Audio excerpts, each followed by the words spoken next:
Saya melakukan umroh itu sampai 7 kali. Saat saya umroh pertama, saya tidur kan. Nah, saat tidur itu dibilang tidur ya nggak tidur amat, tidur ayam-ayaman lah ya kalau orang Jawa bilang. Nah, saya tidur itu seakan-akan tuh ada kayak dibilang mimpi, tapi saya itu dengar orang ngomong, tapi saya posisi tidur gitu. Tiba-tiba datang seorang laki-laki berjubah, rambutnya segini, tangannya bolong. Dia lus rambut saya, rambut kepala saya dilus gini. Kalau kita lihat cuman kayak gitu, tapi dampaknya itu aku rasakan itu nyaman banget, senyaman-nyamannya. Saya akuin di sini, saya tegasin lagi, saya menjadi seorang Kristen bukan karena beras atau Indomie atau finansial, tapi saya menerima Tuhan Yesus sebagai Tuhan saya itu karena Tuhan Yesus sendiri datang ke saya, menjamah saya, bukan karena siapa-siapa.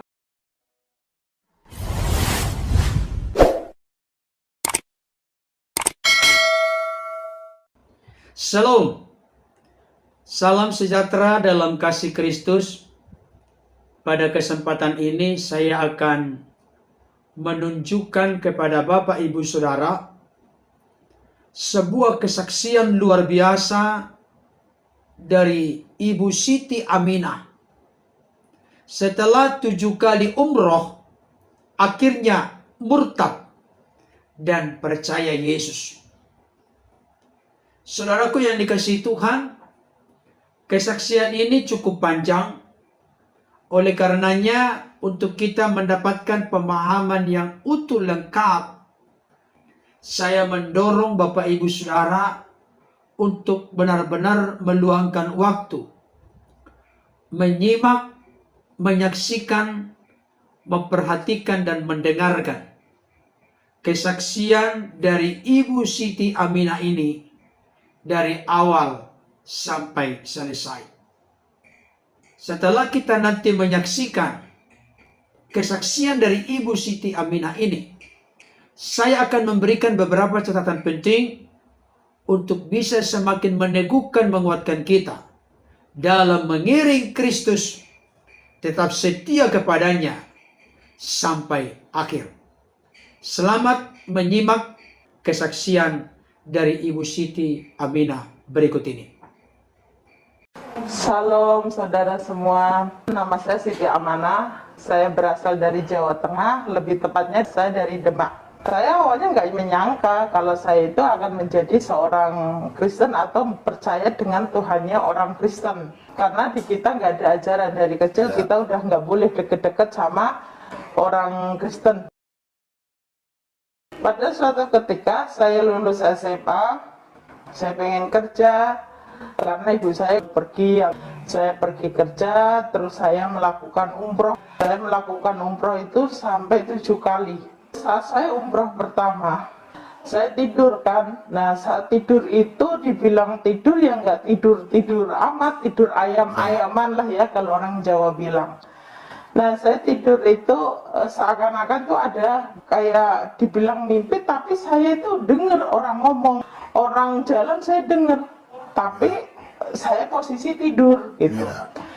Tiba-tiba datang seorang laki-laki berjubah, rambutnya segini, tangannya bolong. Dia lus rambut saya, rambut kepala saya dilus gini. Kalau kita lihat cuman kayak gitu, tapi dampaknya itu dulu kan saya nggak mudeng ya istilah damai sejahtera sukacita itu, aku nggak mudeng kata-kata itu. Aku rasakan itu nyaman banget, senyaman-nyamannya. Kalau kita mimpi bangun kan udah ya, kalau itu nggak, kayak berasanya itu masih berasa. Pagi saya ke Masjidil Haram, kan itu Ka'bah itu kan di tengah Masjidil Haram. Nah, di situ katanya bilang gini, kalau kamu sholat 2 rakaat di depan pintu Ka'bah itu dan berdoa, apa yang kamu doain itu akan terkabul. Ya, karena di keyakinan saya yang dulu ya saya ikutin aja dong gitu.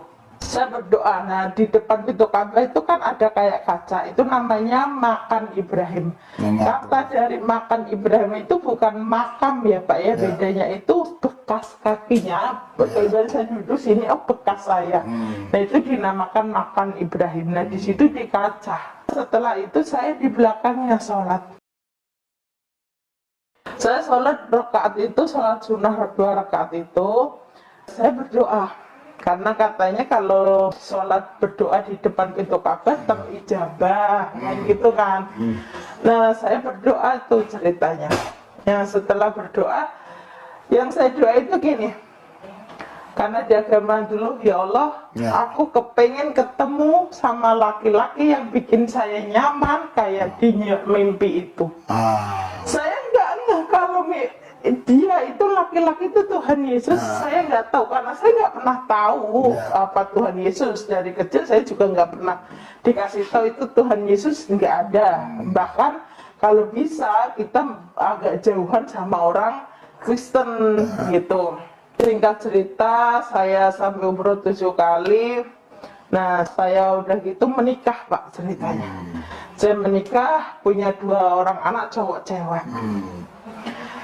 Tapi mungkin jodoh saya sampai di situ. Suami saya KDRT, sering mukulin saya, hingga saya pergi. Dan saya itu waktu pergi di Singapura, saya dimimpi lagi seorang laki-laki, tangannya bolong, berjubah, rambut bau. Tapi kalau wajah saya nggak bisa ngomong ya Pak. Cuman saya merasakan gitu loh Pak, tahu itu laki-laki berjubah gitu. Terus lagi. Perasaan ini sangat merasakan damai seperti yang pertama kali aku bilang itu, tapi perasaan ini kok sama persis. Sampai aku mengharapkan laki-laki itu selalu ada gitu. Nah, aku berpikir mungkin itu laki-laki terbaik untuk saya, pikiran saya, karena bikin nyaman. Tapi kok aneh, tangannya bolong, itu loh di sininya itu bolong. Sudah gitu, saya berpikirnya pernah kan kita kumpul sama kawan-kawan. Aku tiba-tiba bilang gini, gue pengen jadi orang Kristen. Nah, teman saya bilang, lu jangan gila. Nah gitu, enggak, cuman bercanda aja kok gitu. Karena waktu itu kan saya belum tahu, tapi nggak tahu keluar aja kata-kata itu. Saya ketemulah seorang laki-laki, kebetulan dia kerja satu kantor sama saya kan waktu itu. Dia itu akhirnya nikah sama saya, orang Batak itu, orang Medan. Kita menikah secara Islam memang. Nah kita menikah, saya didatangi, tapi setiap suami saya membahas Islam, saya itu sensi. Setiap dia membahas Islam, itu saya sensi. Dan kebetulan kan waktu itu suami saya sering nonton YouTube-nya Bapak. Nah, apa sih nonton YouTube yang teriak-teriakan kayak gitu? Gak jelas adanya, saya bilang gitu. Saya sensi, jujur Pak, saya sensi. Saya tahu gitu loh Bapak ini. Nah, suami saya, kamu nggak tahu, ini tuh juga dulu kayak kamu. Mana ada kayak gitu, gitu kan. YouTube teriak-teriakan, itu apa, gitu kan. Waktu itu jujur Pak, gitu. Saya nggak tahu itu, gitu. Setiap orang ngomong haleluya, haleluya itu apa, gitu. Gitu, apa, ini kan kenyataan ya, kejujurannya saya ya. Tapi saya jujur Pak, setiap suami saya pergi, saya penasaran Pak. Saya penasaran, penasaran banget. Saya baca, pinjam Alkitabnya, tapi tanpa sepengetahuan dia. Sebelum dia datang, saya harus tutup. Jangan sampai dia tahu aku baca Alkitab. Gengsi dong, saya gituin. Saya nggak waktu itu nggak tahu kalau aku harus ada Alkitab di Play Store. Itu saya nggak mudeng Pak, nggak tahu. Aku tuh nggak tahu searching, akhirnya saya searching, cari, akhirnya mengerti gitu loh Pak. Tapi hanya sekedar mengerti, tapi nggak tahu gitu, maksudnya apa gitu loh Pak. Singkat cerita, saya punya teman orang Batak juga, cewek itu Pak. Saya bilang, aku pengen ke gereja. Hayu katanya. Ya udah hayu, tapi nggak pernah terlaksana. Hayu hanya hayu aja. Nggak, aku terus ketemu orang Nias, tetangga saya. Saya bilang, tante aku mau ikut ke gereja. Ya tante, hari Rabu yuk. Nah, ini bingung saya. Mana ada gereja hari Rabu? Setahu saya orang Kristen gerejanya hari Minggu. Wah, ini sesat nih. Saya nggak berani dong setiap orang Nias itu ngajak saya bilang nanti dulu lah, belum siap lah apa, pokoknya ngeles lah ya, karena saya berpikirnya ini nggak jelas, karena ke gereja setahu saya hari Minggu gitu kan. Saya nggak ada istilah doa ini aku nggak tahu.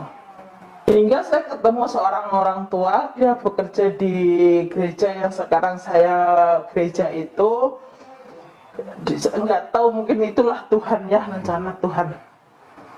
Tapi saya sebelumnya itu saya dimimpiin lagi, seorang laki-laki itu datang lagi ke saya, tapi nggak ngelus rambut saya, tapi saya dituntun, dibilang inilah Bethlehem gitu.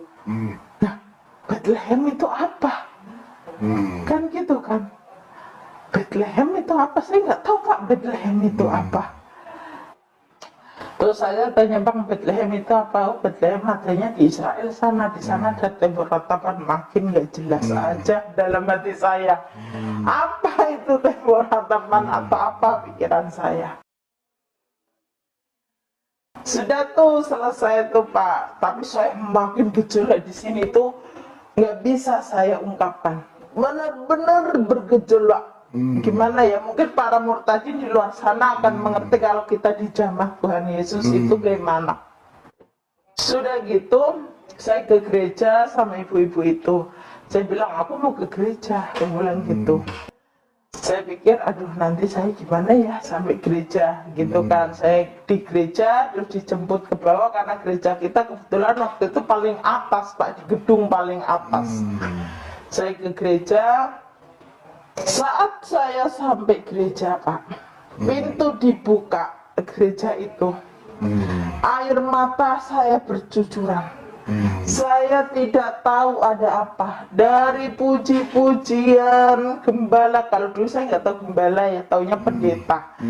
Pendeta itu ngomong sampai selesai, itu saya cuma nangis aja. Perasaan saya nggak mau nangis, tapi air mata itu ngalir sendiri. Air mata itu ngalir sendiri. Sudah selesai gitu, saya setelah ibadah selesai itu ditanya, gini, siapa yang baru pertama kali ke gereja? Ya saya angkat tangan dong, emang saya baru pertama kali. Dalam hati saya, mampus lah gua, ini kena lah para masalah, karena saya berpikirnya orang Islam gitu kan. Saya didoain, makin nangis saya saat didoain itu Pak. Nah udah gitu saking senengnya saya diginin, nanti Neng, nanti pulangnya naik angkot aja, kan ada jemputan, karena di gereja kita ada jemputan Pak, karena orang-orang yang nggak ada motor atau apa. Karena saya saking seneng ya, kalau sekarang bilangnya sukacita ya Pak ya, saya pengen cepet pulang, bilang suami saya. Saya sampai rumah saya bilang, Abang, tadi ke gereja. Oh bagus dong. Coba Pak, lucu kan? Coba, oh bagus dong. Sudah tuh nggak ada perkataan lainnya. Tapi saya perasaan bergejolak, kayak aneh, merasanya kok nangis terus. Hari Minggu saya ke gereja pertama kali, bahkan saya nggak pernah diajarin Tuhan Yesus apa, Kristen itu bagaimana atau apa, nggak pernah. Saya hari Minggu ke gereja, hari Selasa saya ada kerjaan keluar kota, saya naik bis. Pulangnya saya kecelakaan Pak. Bob tronton yang gede itu jatuh ke bis kita. Saya duduk paling depan dan pintu bis itu terbuka. Kalau bis dulu kan cuma naik ada palangan besi gitu aja badannya. Nah, saya duduk paling depan, pas pinggir pintu terbuka. Saya kan belum Kristen Pak waktu itu. Cuman saya dimimpiin aja. Saat kecelakaan kita ditabrak beruntun 7, banyak yang meninggal, kondektor di bawah ban, saya melihat ya. Seharusnya saya teriaknya Allahu Akbar, Allahu Akbar. Saya enggak Pak, Tuhan Yesus baik, Tuhan Yesus baik, Tuhan Yesus baik. Di saat kecelakaan mobil kita terbelik, saya panggilnya Tuhan Yesus baik. Dari mana Pak kata-kata itu? Seharusnya saya Allahu Akbar dong, karena saya belum diajarin, cuman pertama hari Minggu ke gereja, Selasa saya kecelakaan. Nah coba, tahu nggak Pak, orang meninggal banyak, kecelakaan banyak, ada kok di Google kok, KM 55 Cikandi, masih ada sampai sekarang di YouTube. Saya kecelakaan di situ, pada saya paling depan kan Pak, ditabrak berapa bis yang meninggal belakang banyak kan. Saya itu cuma terluka sedikit aja di bibir saya. Saat saya dibawa, ya namanya kita kecelakaan pasti lemes dong, shock, wajar gitu kan. Nah, saya itu nggak apa-apa Pak, cuman terluka sedikit, coba, bahkan nggak mengalir darah itu enggak Pak, cuman di ujungnya sedikit. Sudah gitu, saya udah selesai dirawat di kota terdekat itu, saya dibawa balik. Di gereja kami ada istilah doa mukjizat. Entah mengapa, walaupun saya baru dari rumah sakit lemes Pak, setiap hari itu saya berapa kali suntikan untuk suplemen otot karena otak, karena kan kita ada benturan, takutnya ada apa-apa. Saya tetap harus ke gereja, saya mau doa mukjizat. Saya nggak tahu doa mukjizat itu apa. Sudah tuh saya ke gereja, saya semakin yakin, semakin saya rajin ke gereja. Ya walaupun tidak mudeng, karena saya akuin di sini, saya tegasin lagi, saya menjadi seorang Kristen bukan karena beras atau Indomie atau finansial, tapi saya menjadi orang Kristen, menerima Tuhan Yesus sebagai Tuhan saya itu karena Tuhan Yesus sendiri datang ke saya, menjamah saya, bukan karena siapa-siapa. Nah, sudah gitu, saya yakin, saya minta dibaptis. Saat saya minta dibaptis, terima dibaptis itu saya mau minta sendiri loh Pak, bukan ditawarin. Saya mencari sendiri Tuhan, bukan karena dikasih tahu orang atau pendeta ujuk-ujuk Bapak datang ke saya nginjilin saya, enggak ada. Saya saya minta dibaptis. Setelah saya dibaptis, saya mau dibaptis, saya udah ngisi formulir semuanya. Saya pendarahan 3 bulan Pak. Aku pikir datang bulan biasa dong, seminggu, 2 minggu, 3 minggu, 1 bulan, 1,5, hingga 3 bulan, nggak berhenti. Sampai saya bosan Pak, minum obat, jangankan berhenti Pak, berkurang pun enggak. Siapa yang nggak bosan Pak? 3 bulan loh Pak, waktu itu, bahkan lebih ya. Tapi ada lucunya gini, karena saya di sebelumnya, kalau kita datang bulan, jangankan ke masjid, pegang Al-Quran aja tidak boleh, karena kita najis. Saya berpikir masih keyakinan yang dulu dong Pak. Saya nggak mau ke gereja Bang, gini saya ngomongnya, Bang saya nggak ke gereja hari ini, kenapa? Saya lagi datang bulan. Ketawalah suami saya. Jajamnya, enggak bener nih, suka ngelihat yang teriakan. Sekarang pikiran saya nggak bener, jujur loh Pak. Nah sudah gitu, Tuhan saya tidak jijik sama darah. Itu jawaban suami saya. Ya udahlah, saya takut tembus ke apakah, pokoknya gimana caranya gitu kan. Ternyata sampai gereja, nggak apa-apa Pak, boleh. Ternyata nggak ditanyain, kamu lagi datang bulan nggak gitu. Ya saya di sana sukacita banget kan Pak.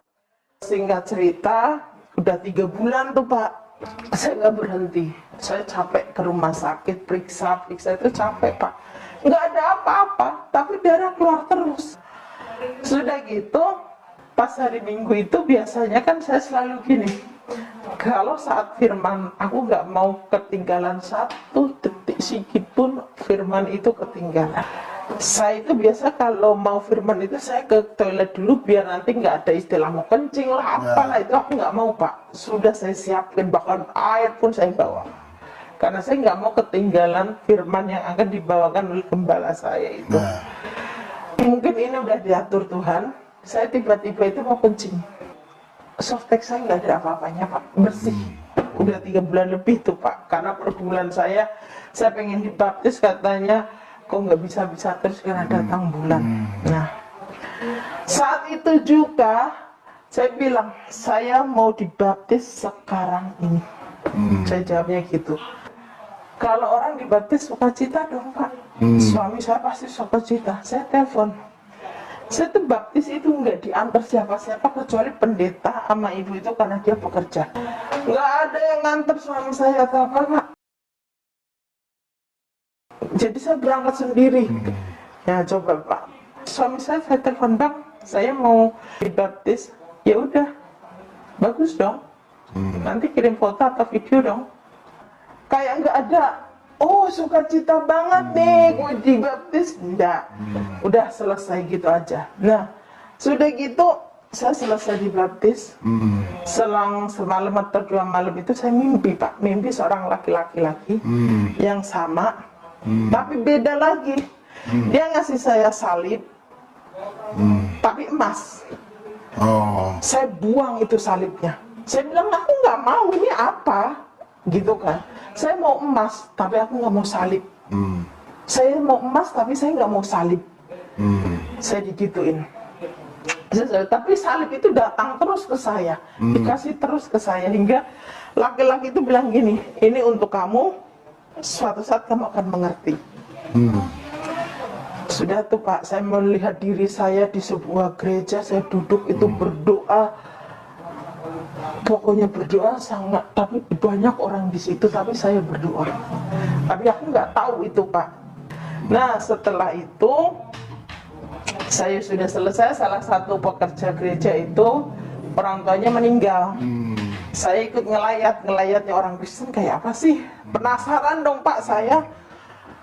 Di jalan itu salah satu penggereja itu bilang, namanya Ko Aren, bilang gini, menjadi orang Kristen itu nggak gampang. Menjadi orang Kristen itu siap menderita, siap sakit. Saya mikir dong, apa maksudnya? Saya tahu dia itu bukan ngomong ke saya, dia lagi ngomongin anak rohaninya di sampingnya gitu loh. Tapi saya merasa gitu loh Pak. Apa maksudnya ini apa gitu loh. Nah sudah tuh, tapi saya walaupun nggak ada yang cover saya, yang mendampingin saya seorang murtadin katanya sekarang bilangnya, itu nggak ada Pak. Saya mencari sendiri. Pengen pengetahuan, pengen apa itu saya mencari sendiri.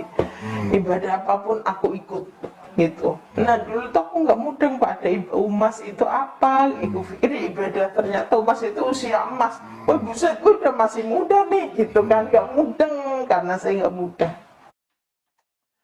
Nah terus selesai, saya beranikan diri untuk mendeklarasikan diri saya kalau saya ini percaya Tuhan Yesus, dan kalau Tuhan Yesus datang nggak bawa agama ya Pak ya. Intinya saya percaya muridnya Tuhan Yesus itu adalah Tuhan saya, Tuhan yang nyata, Tuhan yang hidup. Saya bilang gitu kan.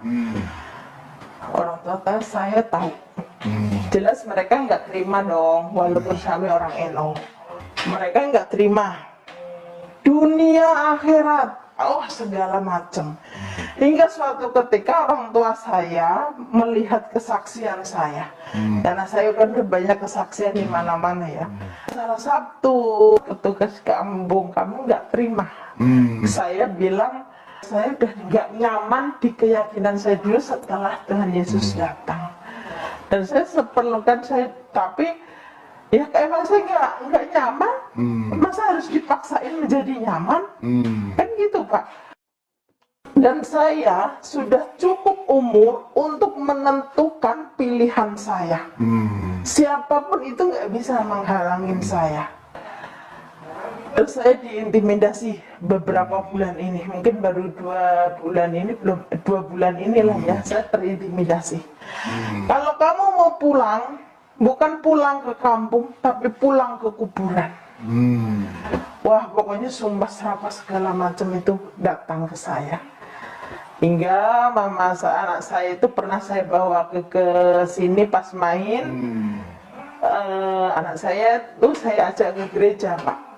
Gitu, karena saya gerejanya GB kan ada musiknya ya Pak ya. Anak saya kan nggak mudeng itu gereja. Saya bilang, Dek, Kak ikut ibu yuk gitu. Dia cerita, Dan dia juga ngomong, temen-temen, aku tadi diajak ibu lihat konser katanya. Tapi konsernya tuh haleluya, Tuhan Yesus gitu. Nah, orang yang dewasa paham dong, Pak. Nah, anak-anak kan nggak tahu, taunya itu konser gitu. Hingga akhirnya lantas saya dapat penolakan, nggak terimalah ya. Katanya kalau kamu mau mengikuti lain, tapi jangan menjelekkan agama sebelumnya. Apa menjelekin? Emang saya nggak nyaman? Nggak bisa dong kalau saya dipaksa. Saya udah kelewatan umur untuk menentukan pilihan saya.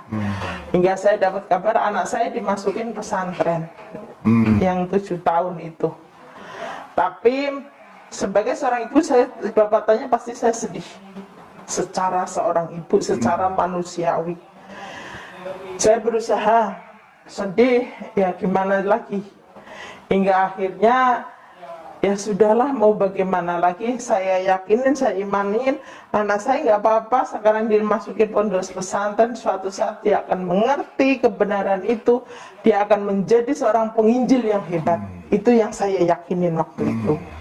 Hingga akhirnya saya mulai bertumbuh rohani saya. Saya bilang, untuk gini, mungkin memang iya dia anak saya, tapi secara daging. Kalau tidak bisa anak saya bawa ke jalan Tuhan Yesus ini, kebenaran ini, atau secara roh, kasar roh, itu berarti bukan anak saya. Tapi secara daging memang dia anak saya gituin. Nah, sudah gitu, mengikut Tuhan Yesus itu tidak segampang orang pikirkan. Memang kalau kita satu orang bertobat, malaikat di surga bersorak-sorai. Itu di surga, beda di bumi, beda di dunia gitu. Terintimidasi jelas. Hingga orang terdekat tuh iblis itu akan berbagai cara untuk menggagalkan keyakinan baru saya. Udah gejolak di hati saya yang luar biasa. Bener nggak saya ambil keputusan ini? Apa saya mati dosa atau syirik? Karena orang syirik atau orang musyrik itu menduakan Allah dan wajib dibunuh, kan gitu kan? Nah, apa mungkin saya akan menjadi seorang musyrik? Benar nggak ya? Apa yang aku ambil ini, keputusan yang aku ambil ini benar nggak ya? Saya gituin. Tapi gejolak di hati ini sangat-sangat luar biasa. Dimana 31 tahun lebih saya di keyakinan yang dulu, tiba-tiba di saat usia saya 31 tahun lebih ini, saya menerima kepercayaan sesuatu yang baru dan itu benar adanya. Pasti goyah dong, Pak. Lebih baik saya disakiti tubuh saya daripada gejolaknya hati ini. Bingung, nggak ada yang cover, nggak ada yang menasehatin. Apa yang aku pilih itu benar apa salah. Tidak ada, Pak. Nah, udah gitu usaha hancur. Kita nggak bisa makan. Nggak, kita mau diusir dari kontrakan. Karena mengikut Tuhan Yesus kan itu tadi akan kehilangan semuanya, nggak akan diterima. Kan gitu kan. Tapi saya yakin, Pak, seyakin-yakinnya Tuhan Yesus itu baik. Intinya itu saya. Tuhan Yesus itu baik. Hingga detik ini makanya saya masih bisa di sini. Setiap mau apa, tapi iblis itu nggak akan pernah tinggal diam. Dia menyakitin saya melalui orang terdekat saya sendiri. Dan dimana orang itu benar-benar berarti buat saya. Saya putus asa, gitu kan. Tapi namanya itu selalu kejadian perjalanan saya itu nggak segampang membalikan telapak tangan. Usaha hancur, saya bikin usaha bikin tahu bakso. Hingga tahu bakso saya dibelakungin. Roh kejahatan, roh itu datang ke saya. Tahu bakso yang saya bikin masih panas, dipenuhin belatung. Tahu bakso di freezer, keluar bukannya bunga es, tapi belatung gede-gede. Mana ada, Pak, belatung di freezer. Tahu itu baru. Dari kapan sejarahnya tahu itu belatungan? Tahu itu bau, busuk ya, bukan belatung. Bakso itu masih baru, Pak. Masih, kalau mungkin oke lah, berhari-hari mungkin ya. Itu baru 5 jam, 3 jam, bahkan tahu masih anget, Pak. Itu belatungan. Bayangin Pak, udah nggak, saya cuma gini, burung di udara itu makan kok, nggak kerja, masa saya nggak makan? Pikiran saya ya Pak ya. Nah, tapi dengan keyakinan saya ini, pokoknya saya yakin Tuhan Yesus baik, itu aja yang saya yakinin. Tidak hanya segitu Pak, iblis mencobain Kak saya Pak untuk bisa kembali ke Muslim. Orang terdekat saya seperti saya bilang itu dipakai iblis. Hingga suatu malam jam 3 malam itu saya itu nangis, bingung. Cuman saya punya 3 pilihan.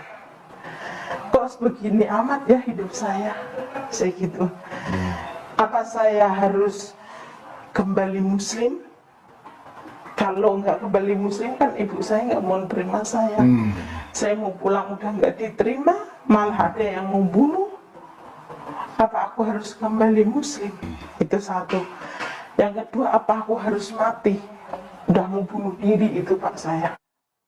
Kalau menurut saya Pak, saya nggak ada Pak, teman pada ngeblok saya. Semua teman nggak ada. Orang yang saya pikir bisa buat sandaran buat saya malah meyakitin saya. Ngapain saya hidup lagi? Dan gitu kan, apa aku kembali hidup? Apa aku harus jadi orang Islam lagi?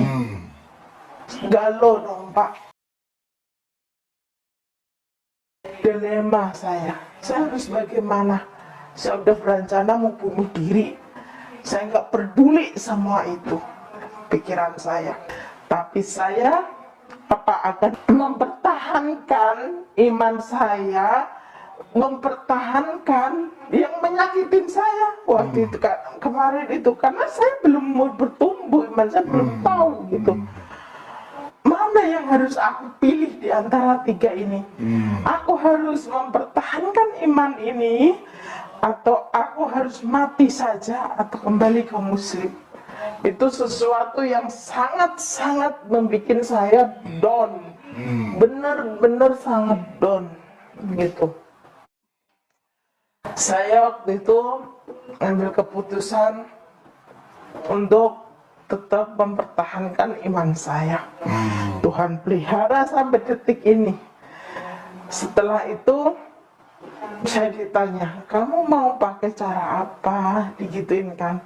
Untuk orang-orang yang terdekat kamu yang dipakai iblis gitu kan, mau lewat jalan apa? Saya ditanya gitu, jawaban saya akan menggunakan cara kasih. Saya tetap akan saat ini juga, detik ini juga, saya lepaskan roh pengampunan, saya lepaskan pengampunan buat orang-orang yang menyakitin saya. Saat ini juga, detik ini juga, saya akan membalas mereka semua dengan kasih. Saya selalu segitu Pak. Jadi menjadi murid Tuhan Yesus itu nggak segampang yang orang-orang pikirkan. Kalau intimidasi dari seberang mungkin udah wajar pasti, tapi kalau intimidasi dari sesama kita itulah kadang yang lebih menyakitin kita. Itu Pak sedikitnya pengalaman saya mengikuti Tuhan. Baik Bapak Ibu Saudara, tadi kita sudah menyimak, memperhatikan, dan mendengarkan kesaksian yang sangat hebat dan luar biasa dari Ibu Siti.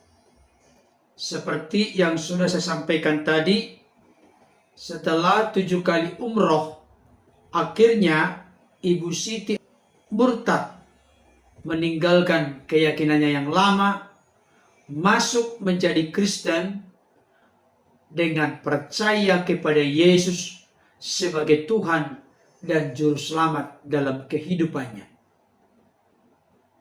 Saudaraku yang dikasihi oleh Tuhan, memang ketika seseorang dipanggil oleh Tuhan, sekaligus dipilih untuk menjadi anak-anaknya dan ahli waris yang kekal dalam kerajaannya, tidak hanya dengan satu cara. Ada banyak cara yang Tuhan nyatakan dan tunjukkan untuk membuat seseorang mengalami perjumpaan pribadi dengan Tuhan Yesus.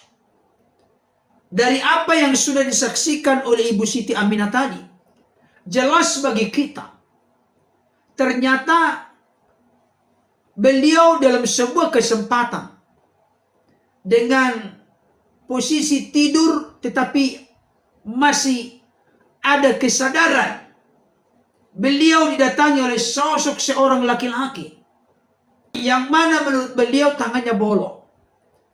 Dan ketika beliau didekati oleh sosok tersebut dan ditaruh tangannya untuk menjamah rambutnya, membelai kepalanya, dia mengalami satu sukacita dan damai sejahtera yang sangat luar biasa, yang tidak pernah dialami beliau sebelumnya. Itulah pengalaman beliau bagaimana mengalami perjumpaan dengan Tuhan Yesus. Sekalipun pada awalnya beliau tidak mengerti, tidak paham ini siapa laki-laki. Tetapi yang jelas saya mau sampaikan kepada kita saat ini, bukan karena kuat gagah kehebatan kita, maka kita beroleh iman dan percaya kepada Yesus, serta menerimanya sebagai Tuhan dan Juru Selamat dalam hidup kita.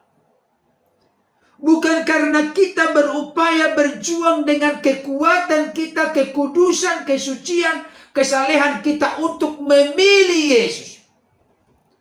Konsep kekristenan yang benar bukan demikian, Bapak Ibu Saudara.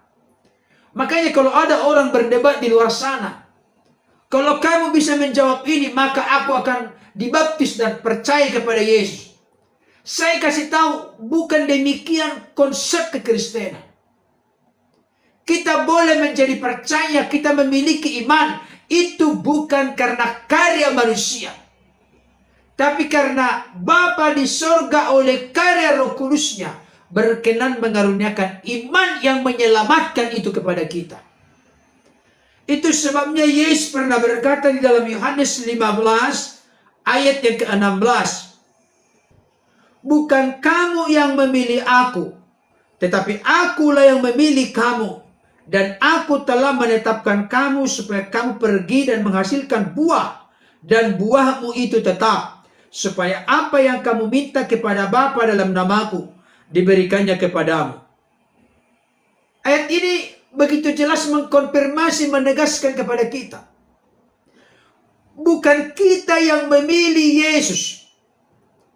Bagaimana mungkin kita yang sudah jatuh ke dalam dosa, menjadi hamba dosa, mampu memilih Yesus yang kudus, suci, agung, dan mulia? Mustahil, Bapak Ibu Saudara. Tetapi Yesus yang berkenan memilih kita oleh anugerahnya, oleh kasih karunia-Nya, oleh rahmat-Nya yang tak terbatas. Roh Kudus bekerja menginsapkan kita akan dosa, di mana sebelumnya kita tidak percaya kepada Yesus, akhirnya menjadi percaya kepada Yesus. Oleh karena itu, banggalah, berbahagialah, bersukacitalah ketika saudara dan saya boleh percaya dan mengaku Yesus itu Tuhan dan Juru Selamat. 1 Korintus pasal 12 ayat yang ketiga jelas berkata begini, karena itu aku mau meyakinkan kamu bahwa tidak ada seorang pun yang berkata-kata oleh Roh Allah dapat berkata terkutuklah Yesus. Dan tidak ada seorang pun yang dapat mengaku Yesus adalah Tuhan selain oleh Roh Kudus. Ayat ini ingin memberikan konfirmasi, penegasan kepada kita. Orang-orang di luar sana yang suka melecehkan, memandang sebelah mata, menghina, merendahkan Yesus dengan berbagai perkataan-perkataan yang tidak pantas. Saya mau kasih tahu, hal itu menunjukkan tidak ada Roh Kudus di dalam diri orang itu. Tapi saudara dan saya boleh mengaku Yesus itu Tuhan oleh karena Roh Kudus yang ada dalam diri kita, yang memberikan kepada kita dorongan, keyakinan, kepercayaan, iman bahwa memang benar Yesus itu adalah Tuhan, Lord, Kurios, pemimpin, raja, penguasa, junjungan, gusti dalam hidup kita. Sekaligus menjadi pribadi yang menebus juru selamat yang menyelamatkan kita dari dosa, kematian kekal, dan dari ikatan kuasa dunia ini. Saudaraku yang dikasihi oleh Tuhan, dari apa yang disampaikan oleh Ibu Siti tadi, memang durasinya cukup panjang. Tetapi ada beberapa catatan penting yang perlu saya tambahkan. Ketika beliau dalam proses yang cukup panjang, dengan kejadian yang cukup beraneka ragam, akhirnya terketuk hatinya, terbuka, percaya menerima Yesus sebagai Tuhan Juru Selamat, dan merelakan dirinya dengan kerinduan tanpa ada paksaan dari pihak lain untuk dibaptis dalam nama Bapa, Anak, dan Roh Kudus. Ada banyak peristiwa yang beliau alami. Ada banyak tantangan yang beliau hadapi, yang datang silih berganti. Ketika membuka usaha, ada saja yang menjadi penghalang dan perintang baginya. Bahkan dari keluarga-keluarga dekat, dari sahabat-sahabat yang tadinya beliau merasa itu akan bisa diandalkan, ternyata semuanya justru berbalik, tidak menyukai Ibu Siti. Saudara dikasih Tuhan, dalam sebuah kesempatan beliau mendengarkan ada seorang hamba Tuhan yang menyampaikan kepada rohaninya, ketika seseorang mau mengikut Yesus, mengalami banyak tantangan, pergumulan, masalah, persoalan, penderitaan. Sekalipun pernyataan itu tidak ditujukan kepada beliau, tapi beliau langsung bertanya-tanya dalam hati, kok demikian ia mengikut Yesus? Tapi ternyata apa yang beliau saksikan dan dengarkan, sekalipun tidak ditujukan langsung kepada beliau, sebagai bentuk persiapan dari Tuhan bagi beliau untuk siap menghadapi tantangan. Beliau menyampaikan kesaksiannya begitu runut dan begitu orisinil. Tidak sepertinya ada sesuatu yang seolah-olah ditutupi. Sampai beliau berkata dalam sebuah momen tertentu, sampai diperhadapkan dengan 3 pilihan. Kembali kepada agamanya yang lama, atau apakah akan mati, atau apakah tetap mempertahankan imannya kepada Yesus. Karena ada banyak gejolak, masalah, kesesakan, kesulitan, penderitaan yang dialami beliau. Oleh karena beliau telah terbuka percaya menerima Yesus sebagai Tuhan Juru Selamat. Tetapi yang sangat luar biasa, beliau tidak memilih untuk kembali kepada agamanya yang lama. Beliau tidak memilih untuk mengakhiri hidupnya. Tapi beliau memilih dengan cara arif dan bijaksana, yang tentunya itu sesuai dengan apa yang Tuhan kehendaki. Tetap bertahan dan berjuang. Sekali Yesus tetap Yesus, setia sampai akhir. Kita doakan untuk Ibu Siti, sehingga ke depan beliau semakin diteguhkan, dikuatkan, dikokohkan, tak tergoyahkan. Karena Yesus yang menjadi sumber kekuatan, Roh Kudus menjadi sumber penghiburan yang mengokohkan, meneguhkan pilihan dan panggilannya sebagai orang yang percaya kepada Yesus. Memang saya perlu sampaikan kepada Bapak Ibu Saudara, seorang bijak pernah berkata, untuk percaya kepada Yesus itu gratis. Tidak perlu kita bayar apa-apa. Tapi untuk menjalani kehidupan kekristenan yang baik, benar, dan bertanggung jawab, harus siap bayar harga.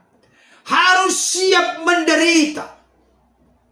Itu sebabnya Alkitab berkata, barang siapa yang mau mengikut aku, ia harus memikul salibnya setiap hari, menyangkal diri dan mengikut aku. Memikul salib. Salib berbicara tentang penderitaan, kesusahan, tantangan, kesulitan, kesesakan dalam hidup. Kita harus siap memikul salib kita masing-masing, bukan memikul salib Yesus. Karena Yesus telah tuntas memikul salibnya sampai dia disalibkan di Golgota dengan berkata, tetelestai, sudah selesai. Ini yang perlu kita renungkan Bapak Ibu Saudara. Sekali lagi, percaya kepada Yesus sebagai Tuhan Juru Selamat itu karunia, rahmat, anugerah. Tapi menjalani kehidupan kekristenan yang baik, benar, dan bertanggung jawab, berkenan kepada Bapa, berkenan kepada Kristus dan Roh Kudus, Allah Tritunggal Maha Kudus, dibutuhkan pengorbanan, kesediaan, kerelaan, kesiapan untuk memikul salib, untuk menderita. Itu sebabnya firman Tuhan berkata begini Bapak Ibu Saudara. Di dalam 2 Timotius 3 ayat 12 dikatakan demikian. Memang setiap orang yang mau hidup beribadah di dalam Kristus Yesus akan menderita aniaya. Setiap orang yang mau mengikuti Yesus, beribadah, mempercayai, mengimani Yesus sebagai Tuhan Juru Selamat, harus siap menderita aniaya. Dan jangan lupa, ada satu ayat yang sangat populer dan terkenal yang sangat meneguhkan, menguatkan saya. Di dalam Filipi pasal 1 ayat yang ke-29 jelas dikatakan demikian. Sebab kepada kamu dikaruniakan bukan saja untuk percaya kepada Kristus, melainkan juga untuk menderita untuk Dia. Ayat ini begitu eksplisit, jelas dan terang benderang menegaskan kepada kita dikaruniakan untuk percaya kepada Yesus. Tetapi jangan lupa, belum stop, belum titik, masih koma. Tetapi juga untuk menderita untuk Dia. Menderita bukan karena kesalahan, bukan karena keberdosaan, bukan karena kejahatan, tapi menderita untuk Kristus. Menderita demi kebenaran, menderita demi menjadi murid Kristus, menderita oleh karena Injil, Evangelion, kabar baik, kabar yang menyelamatkan, kabar yang membebaskan, kabar yang melepaskan. Saudaraku yang dikasihi Tuhan, biarlah kesaksian dari Ibu Siti yang setelah 7 kali umroh akhirnya murtad, masuk Kristen, terbuka hati dan hidupnya untuk percaya menerima Yesus sebagai Tuhan Juru Selamat, dapat menginspirasi kita, dapat menjadi berkat bagi kita. Selamat hidup berjuang menjadi orang-orang Kristen yang baik, benar dan bertanggung jawab. Menjadi murid Kristus, kita harus siap bayar harga. Kita harus siap menderita demi Injil, demi Kristus, demi kebenaran, demi kabar baik. Tuhan Yesus menolong kita untuk tetap setia berjalan dalam kebenarannya. Amin.